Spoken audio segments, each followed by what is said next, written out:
নির্বাচনের জন্য অপেক্ষা করতে হবে এই অন্তর্বর্তীকালীন সরকারকে।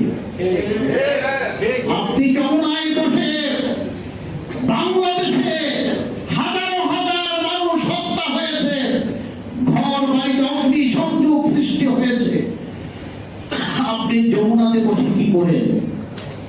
জাতি 18 কোটি মানুষ আপনার কাছে জবাব, আপনার কাছে জানতে চায়, আপনি এই যমুনায় বসে কি এই মব সৃষ্টি করার জন্য কি আপনাকে যমুনায় বসিয়েছে? আমার মনে হয় শেখ হাসিনা পালাইতে সক্ষম হয়েছে, ডক্টর ইউনূস পালাতে পারবে না। 18 কোটি মানুষ ডক্টর ইউনূসকে পালাতে দিবে না। 18 কোটি মানুষ এর কাছে এই জবাব দিতে হবে।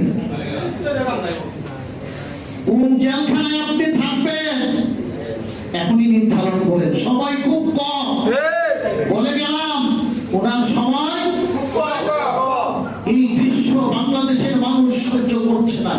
জাতি এই শাসন ব্যবস্থার অবদান চায়।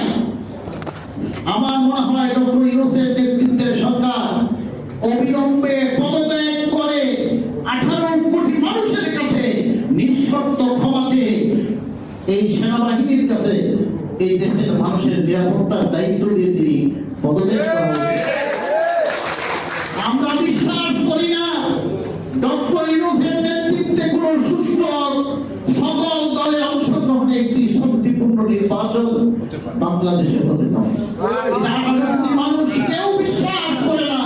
সুতরাং আপনি ক্ষমতা স্বেচ্ছায় ছেড়ে দেন।